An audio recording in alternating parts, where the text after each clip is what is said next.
तो हर पार्टी के लिए उनके दाग अच्छे हैं और बाकियों के जो दाग हैं वो किसी भी कीमत पर बेदाग नहीं होने चाहिए। ज्यादा वक्त आपका ना लेते हुए तमाम जो मेहमान मेरे साथ बने हुए हैं उनका रुख मैं कर रही हूं और इसीलिए सबसे पहले उत्तर प्रदेश की सरकार यानी समाजवादी पार्टी सत्ता में है, सबसे ज्यादा उसके ऊपर अगर आरोप लगा है तो गुंडा राज का लगा है।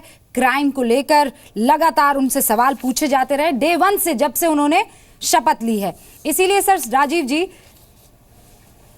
कानून व्यवस्था को लेकर आपका रवैया इतना वीक क्यों है? क्यों इतना वीक है कि चाहे वो गायत्री प्रजापति हो, वो रविदास मेहरोत्रा हो, कोर्ट ने भगोड़ा घोषित किया हुआ और लखनऊ से साहब चुनाव लड़ रहे हैं और कह रहे हैं अखिलेश जी का आशीर्वाद है मेरे साथ, या फिर वो रामेश्वर यादव हो जिन पर सबसे ज्यादा 27 आपराधिक केस चल रहे हैं, 2 लोगों की हत्या का तो आरोप लगा हुआ है 2011 में। सर कौन से वॉशिंग पाउडर से आप इनके दाग धो देते हैं? रूबिका जी, किसी भी वॉशिंग पाउडर से किसी की भी दाग धोने का कोई मतलब नहीं होता है। कानून अपना प्रक्रिया का पालन करता है। जहाँ तक उत्तर प्रदेश के कानून की बात कर रहे हैं, अभी आपको पता होगा 90 दिन पहले डायल 100 शुरू की गई न्यूयॉर्क पुलिस के तर्ज पे, और अभी तक लगभग 5.5 लाख मामलों का निपटारा किया जा चुका है। कानून प्रक्रिया सुधारने की एक निरंतर प्रक्रिया है। कभी हम नहीं कह सकते कि we are perfect now, there is no more scope to improve. लेकिन जो लोग हमारे ऊपर आकर सवाल उठाते हैं, और मुझे बड़ा दुख होता है जब प्रधानमंत्री, देश के मालिक आके उत्तर प्रदेश में अपने डायल 100, आप डायल 100 की बात कर रहे हैं। वो महिला चौकी दर चौकी जाकर और ये कह रही है कि मेरे साथ गैंगरेप हुआ है, मेरे साथ यौन शोषण हुआ है, कोई रिपोर्ट नहीं लिख रहा है। आप सोच रहे हैं कि डायल 100 से काम हो जाएगा?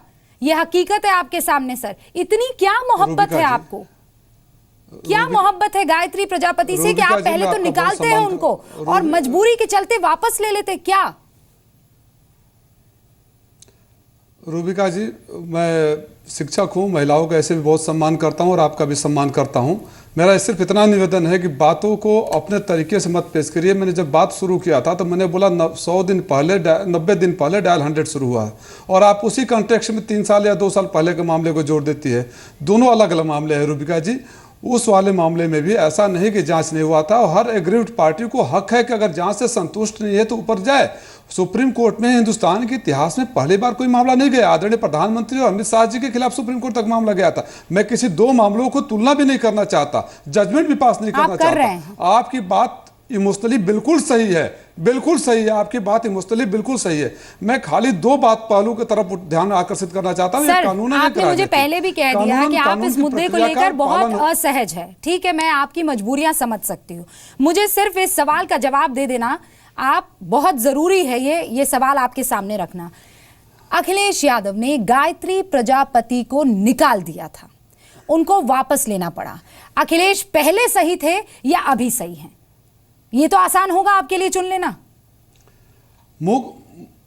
भ्रष्टाचारी बताकर निकाला था सर। कहा मैं असहज हूं, मैं सिर्फ नहीं, मैंने पहली बात को दुरुस्त कर लीजिए। जिस बात को लेकर कहा कि असहज हूं, असहज इस मामले हूं कि हमारे मुख्यमंत्री जी विकास के मुद्दे पर बहस करना चाहते थे, और कहीं ना कहीं ये बातें जब आ जा रही है तो निश्चित रूप से हम उन सब बातों के लिए ठीक है, मान लिया कि आप असहज नहीं। मुझे इस सवाल का जवाब दे दीजिए, अखिलेश यादव पहले सही थे या आज की तारीख में? गायत्री प्रसाद प्रजापति को नहीं, गायत्री प्रसाद, अगर आदरणीय अखिलेश यादव जी ने पहली बार किसी कैबिनेट मिनिस्टर को मंत्रिमंडल से बाहर किया हो और पहली बार वापस किया हो तो वो गलत है।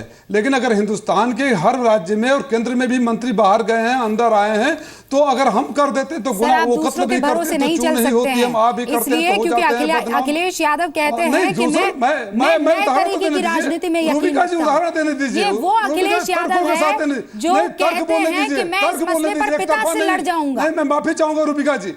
रूबिका जी, माफी चाहता हूं, एक तरफा नहीं, मुझे तर्क देने दीजिए, क्योंकि आपके साथ वो लोग भी सवाल उठा रहे हैं। आदरणीय प्रेम शुक्ला जी अभी प्रवचन दे रहे थे, मैं उनको 2 नाम बता देता हूं। मत जाइए, आप मेरे सवाल का जवाब दीजिए। इन्हीं की सरकार थी, और गैंग रेप में थे। नहीं, और मैं इनकी सवाल कर रहा हूँ, वो आप सवाल करें मैं स्वीकार करूंगा, लेकिन भारतीय जनता पार्टी के लोग कोई सवाल करे उनको कहीं नहीं जा रहे हैं। आप इनका होमवर्क शुक्ला कहीं नहीं जा रहे, वो यही बात है। आपके सवाल का जवाब दीजिए, लेकिन पहले मेरे सवाल का मुख्यमंत्री हैं, अपराधियों को आका बनाकर क्यों बैठे, उनके आका क्यों बनकर बैठे? गायत्री प्रजापति को पार्टी से बाहर निकालते हैं, फिर भीतर ले लेते हैं। क्या मुख्यमंत्री क्लीन है, नोट पहुंचा दिया क्या, बैग पहुंचा दिया, तो आप बैग पहुंचा दिया क्या? गायत्री प्रजापति के सामने अखिलेश सिंह यादव बोले क्यों हुए? अखिलेश सिंह यादव का बौना सिद्ध क्यों हुआ? अखिलेश सिंह यादव गायत्री का ज्ञान बढ़ाइए, बौने क्यों हुए? ये कह दीजिए ना कि गायत्री प्रजापति के सामने अखिलेश सिंह कोई गुंडा बलात्कारियों अपराधियों को उपदेश करते हैं। शर्म आनी चाहिए, हिंदुस्तान का प्रधानमंत्री सार्वजनिक मंचों से बड़ा झूठ बोलता है। शर्म आनी चाहिए, हिंदुस्तान का प्रधानमंत्री सरकारी आंकड़ों के साथ खेल खेलता है। शर्म आनी चाहिए कि हिंदुस्तान का प्रधानमंत्री नैतिकता के आपके जो अखिलेश सिंह यादव जो है, एक सेकंड रुक जाइए। प्रेम शुक्ला जी, प्रेम शुक्ला जी, राजीव जी, आज की तारीख में आप ये बात, आप टीचर है, आप कह रहे हैं ना, आप कह रहे हैं कि हमारे जो इमोशंस है आप फील कर पा रहे हैं, उसे समझ पा रहे हैं। वो औरत जो इस वक्त जी न्यूज का ये डिबेट देख रही होगी, जिसने ये शिकायत दर्ज करवाई है कि मेरे साथ गैंगरेप हुआ है, क्या आपके इस बयान के बाद वो ठीक ठाक फील कर रही होगी कि आप कह रहे हैं कि नहीं ये तो राजनीतिक साजिश है? रूबिका जी, मैं उस सर इतना दम तो हो, इतना किरदार तो हो कि आप खड़े रह सके सही के साथ और गलत को कह सके गलत। किरदार और समाजवादी पार्टी क्या लेन देन? रूबिका जी बात सुनिए, समाजवादी पार्टी और किरदार से क्या लेन देन है? साजिश है या साफ क्लीन चिट है? मेरी पूरी सहानुभूति उस बहन के साथ है और मैं विश्वास दिलाता हूं आपके माध्यम से जो सही होगा कार्रवाई होगी, चाहे न्याय क्यों नहीं दिलाया आपने सहानुभूति करने वालों? फिर स्पष्ट कर दूं कि कोई अखिलेश सिंह यादव अभी तक कोई क्लीन चिट नहीं दे रहा हूं, सिर्फ दो सवाल उठा रहा हूं जो नैतिकता का पाठ पढ़ा रहे हैं। आईना देख ले और शर्म से डूब मर जाए, फिर आपके माध्यम से प्रधानमंत्री से माफी मांगने इसका जवाब है आपके पास। अरे गायत्री प्रजापति के गायत्री प्रजापति पर कार्रवाई करने की हिम्मत दिखाया अखिलेश सिंह यादव ने। आप चुप रहिए, आपको बोलने का कोई हक नहीं है। रूबिका जी पूछ रही है, कार्रवाई का हक है, देश पूछ रहा है, लेकिन आपको कोई हक नहीं है, आपको कोई हक नहीं है, आपको पूरा हक है। सर आप दोनों को मेरे सवालों का जवाब देना है, आपको एक दूसरे के सवालों का जवाब अभी नहीं देना होगा। एक सेकंड रुक जाइए सर, एक सेकंड रुक जाइए। इस डिबेट को अखाड़ा मत बनाइए, इस डिबेट को अखाड़ा मत बनाइए। मेरे सवाल पर टिकिए सर, मेरे सवाल पर टिकिए। एक सेकंड रुकिए, अब आप एक सेकंड। रामदत्त त्रिपाठी जी, ये जो एक दूसरे को पार्टियां घेर लेती है तुम्हारे दागी करके, और फिर उसके बाद बार बार ये सवाल आता है कि देखिए राजनीति से कहीं ना कहीं पुलिस जो है वो दबाव में है, और यही वजह है कि पार्टियां ये कहने में अपने आप को सहज महसूस करती है कि साहब ये तो राजनीतिक साजिश है क्योंकि कोई केस स्टैंड ही नहीं करता है। क्या वाकई पुलिस इतना प्रेशर में काम करती है राजनीति के? देखिए, ये बहुत अच्छा सवाल उठाया आपने कि ये हिंदुस्तान में जो पुलिस व्यवस्था है उसके राजनीतिक दबाव का, और ये मामला सुप्रीम कोर्ट में भी गया था। प्रकाश सिंह जी जो यहाँ उत्तर प्रदेश के डीजीपी रह चुके हैं, कई बार उन्होंने ये मामला उठाया कि उसकी रिकमेंडेशन है पुलिस रिफॉर्म्स होना चाहिए। लेकिन ये मसला केवल एक स्टेट तक सीमित नहीं है। बंगाल में भी हुआ कि साहब एक मामूली सी कोई कार्टून छपा और ममता बनर्जी के इशारे पे एक बहुत बड़े प्रोफेसर या लेखक को पुलिस ने गिरफ्तार कर लिया।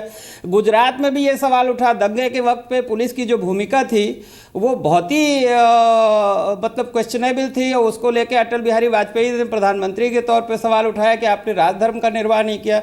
तो मुझे लगता है ये जो पूरा क्रिमिनल जस्टिस सिस्टम है ये हमारा सवालों के घेरे में है कि सवाल यह है कि किसी महिला को सुप्रीम कोर्ट क्यों जाना पड़ा? क्या चीफ जुडिशियल मजिस्ट्रेट जो यहाँ के हैं, क्या हाई कोर्ट है, उन पर भी भरोसा नहीं है? तो एक ये पूरा मुझे लगता है कि जो क्रिमिनल जस्टिस सिस्टम है वो भी हमारा उस पर कहीं देखने की ज़रूरत है। और जब हम इनको दलीय राजनीति के लिहाज से देखते हैं तो उससे बात नहीं बनती। मुझे लगता है कि प्रधानमंत्री जी को पहल करनी चाहिए, अगर कोई कानून में सुधार करना है तो उसको करना चाहिए, और सुप्रीम कोर्ट को ये देखना चाहिए कि आखिर जो लोअर जुडिशरी है वो क्या कर रही है। अगर FIR नहीं लिखी जा रही है तो हाई कोर्ट क्या कर रहा है और जुडिशियल मजिस्ट्रेट क्या कर रहे हैं, ये एक बड़ा सवाल है। मुझे लगता है इसको केवल दलीय उसमें नहीं रखना चाहिए। त्रिपाठी एक जी, सवाल आपने हम जिन आरोपियों को लेकर आज बहस कर रहे हैं और वो गिनती मैंने आपको गिना दी है, इसमें बीजेपी के भी तादाद में वो लोग हैं जिनके ऊपर गंभीर आपराधिक केस चल रहा है।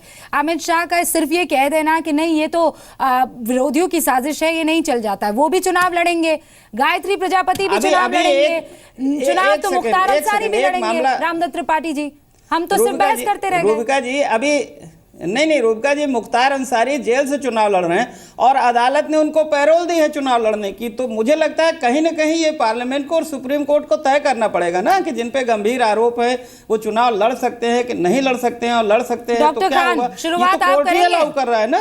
कोई स्टैंड मायावती लेंगी?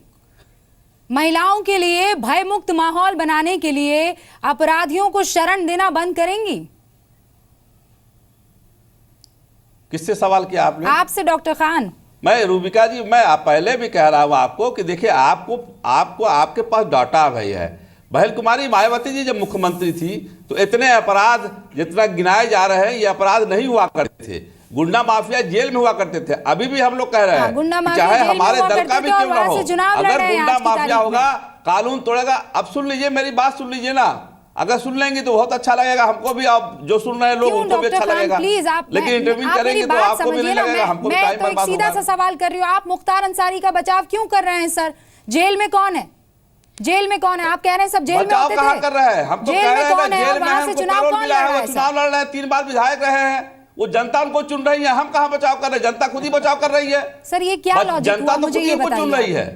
आप कैसे अपराध मुक्त बनाएंगे? लॉजिक ये है कि जनता दोषी है, बाकी कोई दोषी नहीं है। जो सिस्टम सर कैसे आप ये काम कर सकते हैं? जनता दोषी है। जनता हमारी जो है ना वो मेमना है, और आप उनकी रक्षा के लिए ऐसे भेड़ियों को उम्मीदवार बना देंगे तो बताइए इस देश का क्या होगा? आप अपने वालों को बेहतर समझते हैं, बाकी सबके सब खराब हैं। कैसे होगा? जरा बताइए मुझे जरा। नरेंद्र मोदी जी मुख्यमंत्री, मैं कहीं नहीं जा रही, आप मुख्तार अंसारी पर जवाब दे दीजिए। आपके पास उसका जवाब नहीं है, राजीव जी के पास गायत्री प्रजापति का जवाब नहीं है, और प्रेम शुक्ला के पास उन तमाम उम्मीदवारों का जो 66 है 208 में से, उनका कोई जवाब नहीं है। जवाब जनता के पास है, जवाब देने को तैयार, और उसके लिए हमें इंतजार करना होगा। सर मेरे पास वक्त नहीं है। बहुत बहुत शुक्रिया आप सभी का मेरे साथ जुड़ने के लिए।